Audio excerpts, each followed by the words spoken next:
Hey guys, it's the insane aerospace engineer here, back with another Kerbal Space Program tutorial.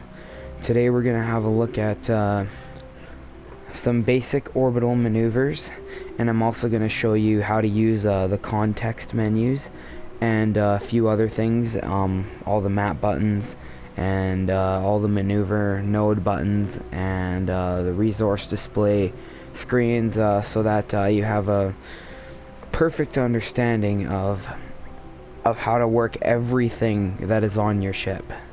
So I'm going to start with those orbital maneuvers that I mentioned. We're going to be making a few. I already have as you can see, I already have a ship placed in orbit here ready to go. So I'm going to start by toggling the map here, and I'm going to make a inclination change to show you what that does. Now, an inclination change is basically where you adjust. Right now we're on a perfect 0-degree equatorial orbit. We're going to adjust to, because it takes a lot of fuel to do these inclination changes when you're orbiting close to your parent body. So let's see, that's already 342 meters per second, but we should have enough fuel to make the correction with this skipper engine on here. So yeah, as you can see, I guess to better explain it, if you press these are the normal and anti-normal buttons. You can change the tilt, the inclination of your orbit, just by using these buttons here, and they're normal and anti-normal, and sometimes you'll have to match inclinations with objects before you can go there. For example, Minmus, the second moon of Kerbal, see, it has an inclination to it. It has an orbital inclination. Most oftentimes you can just get there without having to change your inclination. I find that it wastes fuel, but if you're a new player, I recommend changing your inclination before you actually go there. And you just line your inclination, your orbital inclination up with the Minmus orbital inclination, and you're good to go. Anywho, so let's make this inclination change. I'm gonna line up with my maneuver node like I always do, and then time warp to meet the node and start burning. Now with inclination change maneuver nodes, don't start too much early, because it'll result in a different inclination than the inclination you set out to get. So make sure you start like a maximum of 20 seconds before you actually hit the node, maybe not even when you're this close, because otherwise your inclination will be wonky and different than the one you planned out.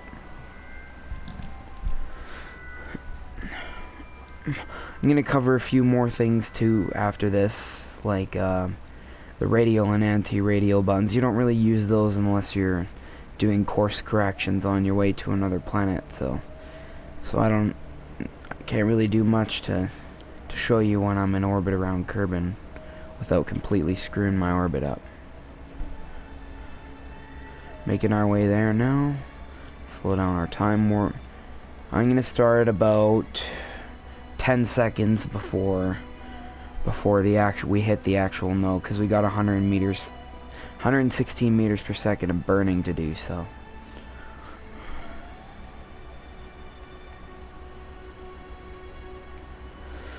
coming up on there now. Okay, time to max out the throttle, and just like that, inclination change. Get rid of our node. So that's how you do an inclination change. You can also just point at the normal and anti-normal markers on your nav ball, because you see they have the markers as well to do an inclination change. Let's talk about radial and anti-radial. Actually, before that, as you can see, it changed my orbit a lot. Before it was like 116 kilometers, now it's 132. So make sure that once you do your inclination changes, if you want a specific orbit, to adjust your orbit afterwards, because the inclination changes cause that to happen. The next thing now is anti-radial, so I'm actually going to demonstrate it on the apoapsis side because it's better demonstrated that way. So let's click on our apoapsis here and add a maneuver. Change it. See, change our radial position. Oh no, actually anti-radial, I guess. And as you can see, it kind of just shifts your orbit around. It's weird. You only really use it when you're trying to move like your orbit left or right to get closer or farther away from a planet when you're on an intercept course with it. But I suppose I could do a small change without completely screwing up my orbit just to show you. So yeah, that'll bring my apoapsis up to 152 and my periapsis down to 78. So let's adjust for that.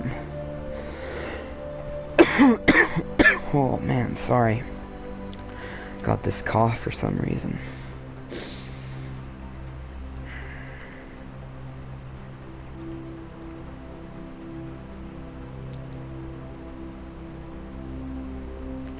I'm going to demonstrate these things in more detail when I start covering how to go to other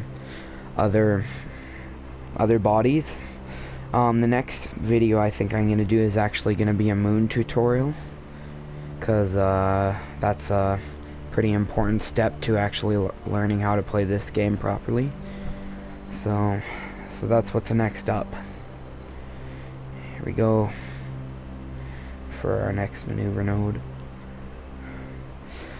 Now, I really kind of would really disregard this part because like I said, these radial and anti-radial functions are better. I'm gonna redo them when I go to do my moon tutorial, because it's better off being shown, you know, where it's actually useful, what you can actually use the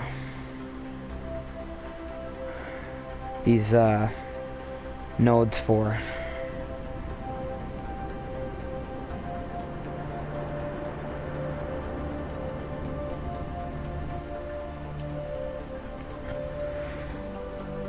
So there we go. That's our radial plane change. Can really mess you up if you do it while you're in a close orbit. You could end up going back into the atmosphere.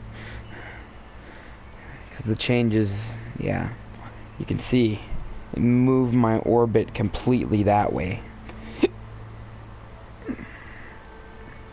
So that's what radial and anti-radial does. Really useless when you're in orbit around a planet. Inclination change is much more important. Alright, so now just as a touch-up exercise, I'm also going to cover prograde and retrograde for the hell of it. Remember, radial and anti-radial are just the opposite of each other. So retrograde, pretty simple, shifts your orbit in. Prograde shifts your orbit out.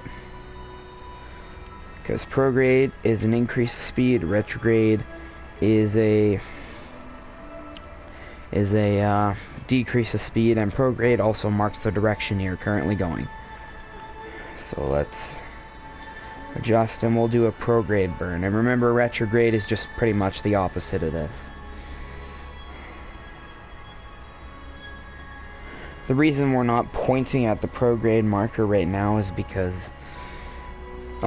your ship spins while it's orbiting, even on rails warp. So you kind of have to adjust for that, so that when your spin will kind of meet up with the prograde marker. So that's why our maneuver node's up here. Let's watch that now. 25 minutes of warp.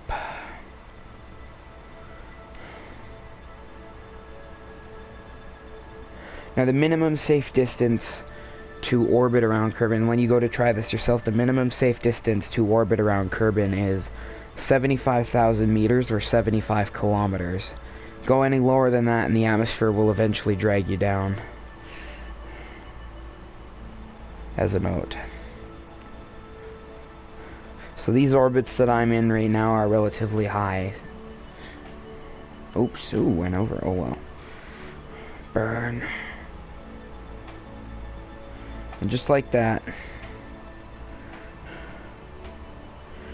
we have our altitude up higher again. So those are all the nav ball markers, and those are your basic orbital maneuvers, pretty much. Everything you need to know to just get out to these moons when we actually go to do it. That's why I made this video, because that's what's coming up next.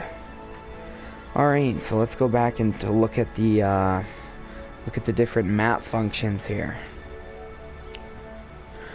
First things first right now, the mode that we're in is in staging mode. We can control our engine's thrust. We can turn the ship. We can stage different parts in. We can activate new basically it's like it says, it's for staging new parts, and you also use it to control the ship. You can't stage new parts in map mode, so you have to go back to staging mode to do it. Docking mode is for when you're docking a ship. I'm going to demonstrate that now by turning on RCS, because you have to turn on RCS to make dock mode work. In dock mode, you can't stage parts, you can't control your engine's throttle. All you can do is you can control the rotation of the craft with your RCS if you're in rotational mode. However, the staging button X switches between two docking control types. While you're in this mode, you have rotational, where, as you can see, you're controlling the rotation of the ship, right? And you can move it up and down and left and right and whichever way you need to move it, right? So it's for changing your rotation if you need to while docking with the ship, which you will. But docking comes later. I just decided to show you this anyway. Then if you press X, you can see in the very corner it says control mode, and there's two little boxes. One lights up blue, one lights up green. Green is rotational mode, like I just showed you, and blue is linear mode. When you're in linear mode, you control your RCS like you would engines, except multi-directional engines. So you can move left and right, you can move forward and back, you can move up and down, right? It's for translating your ship around with the RCS, because you'll need to do that when you're docking, because you need fine control adjustments when you're docking. You can't come in at like 60 meters per second and just slam into the docking port. You got to be going slow. And the best way to make small adjustments and multi-directional adjustments is with the RCS in docking mode. On the PC version, there's separate controls for the RCS, separate from the regular spaceship controls. But on here, you have to use docking mode because there's not enough buttons. So that's what docking mode's for. Linear and rotational, don't forget about it. And if your ship is moving like this, just press X, and it'll move like this. Alright, so now let's talk about the orbit map. By the way, in case you're wondering, to get into this menu, you press triangle. You can manage all your SAS functions too, but I'll talk about that in a sec. I'll talk about all this stuff.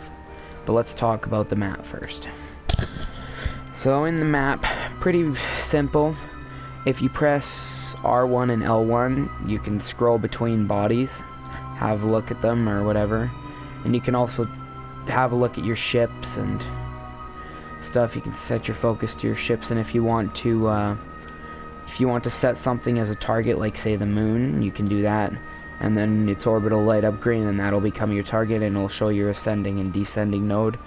Don't worry about those yet. I'll talk about those when we go to actually do a moon tutorial. You can also focus your view on the moon in case, but I'll talk about why that's useful when we do the moon tutorial. Another map function you can do is you can click on your ships here. You can click on your orbit wherever you want to add your maneuver.